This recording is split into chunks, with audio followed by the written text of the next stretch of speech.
Hello, welcome to another quick DIY.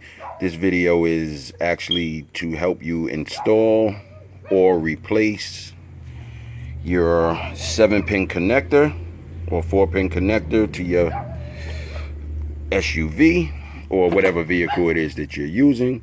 I just picked this vehicle up and found that I did not have a 7-pin connector. I only had the male version of the harness, the male adapter. All right, so first thing I did was went out to my local auto parts store and picked up the adapter with the female adapter. It also came with a bracket, all right, and some screws, some mounting screws.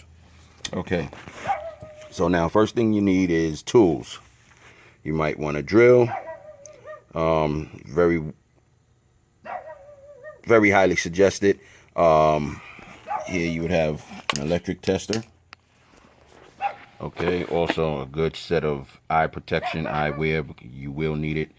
I have my carbon drill bit that goes through metal. Also have a socket to help me with my self-tapping screws. All right. First step, please bear with me because as always, I'm shooting with one hand and trying to put this video together for you with the other hand. First thing you want to do is plug up your 7-pin adapter, turn on your lights, take your tester. Hold on. Okay, it's very hard working with one hand and trying to show you, but I'll get through it. Again, plug up your 7-pin adapter, your 4-pin adapter, and what you want to do is take your tester and hook it up to the ground. Best ground I can find is on the 4-pin adapter, or you can hook it up to the chassis of your vehicle. There you go. Okay, hook your ground up to there. Turn on your lights. I'll give you a quick explanation. On your 4-pin adapter, the top two will be your left and your right turn signal. The bottom, or the second from the bottom, would be your brakes and your running lights.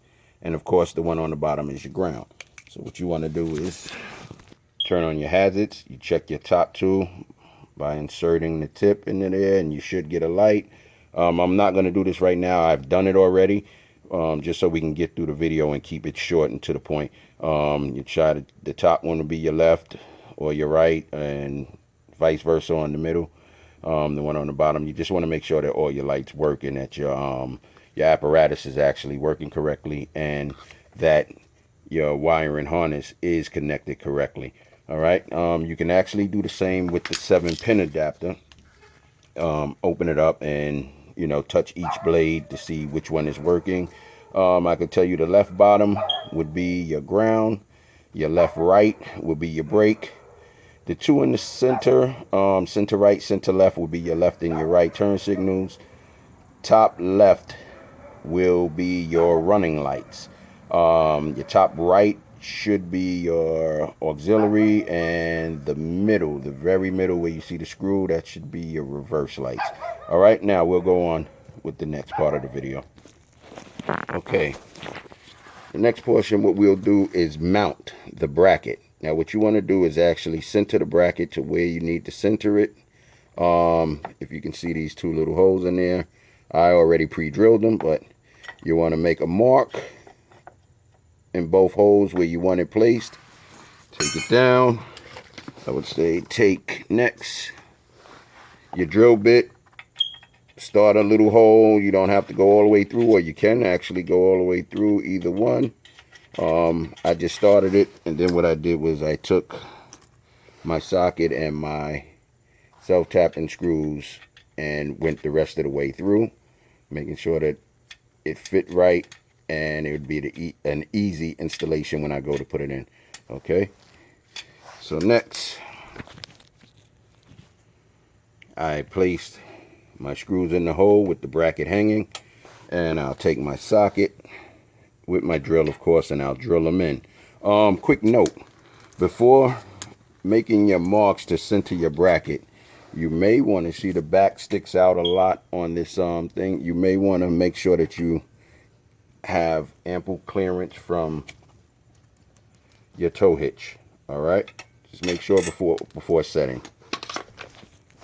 Okay, after securing the bolts, my next step will be to take my 7-pin adapter. You thread this through the eye.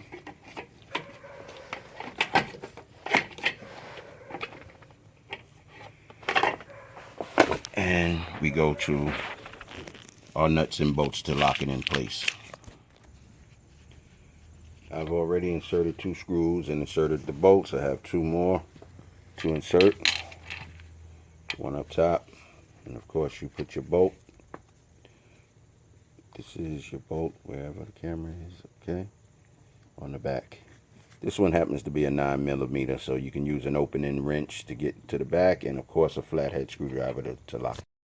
Quick correction, the little item I had in my fingers was not the bolt. Actually, these are the bolts that go through, and the little item I had in my hand was actually the nut.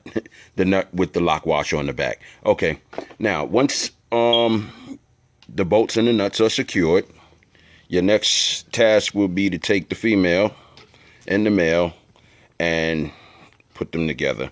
Okay, once connecting, make sure you give it a good squeeze together till you hear the clip lock in place and you know that it's locked. All right, next thing to do before securing it, tucking it away and securing it with tie wraps or whatever item you choose to lock it up with, what you want to do is go back to your tester and test all items. Okay, now I've turned on my lights and I've hooked up my ground to the bottom pin. What I'll do is I'll check my top. I turned my hazards on, and let's see what happens here.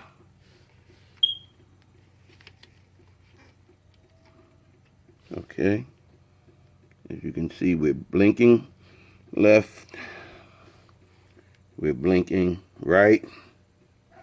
We'll go to the bottom, and we have a light. See, I'll pull it out, the light went off, put it in, the light went back on. Okay, so the only thing I can't actually test right now is my brakes because it's only one of me, but I've tested them before, so I know that they are working. All right, and if you want, as I stated earlier, you can actually open up here and test everything you need to test. All right, I won't be able to do it. It's again, one hand. Let me see, maybe. No, can't do it. So now that I know that my lights are working, cover that up. Grab a handy dandy zip tie, which you can purchase at any auto parts store, Home Depot, Lowe's, any hardware store, and secure your connection. Out of the way, and this video is done. Hopefully, once again, I could have helped you. Sorry that this video was actually longer than others, but I really wanted to be detailed, just to show you how to do it. This job actually should take 5 to 10 minutes. And again, hopefully I've helped you replace or install your new 7-pin / 4-pin, and if you want to get elaborate, you can actually get the 6-pin connector also. All right, thank you. If it helped, like, subscribe, share, it'll be appreciated.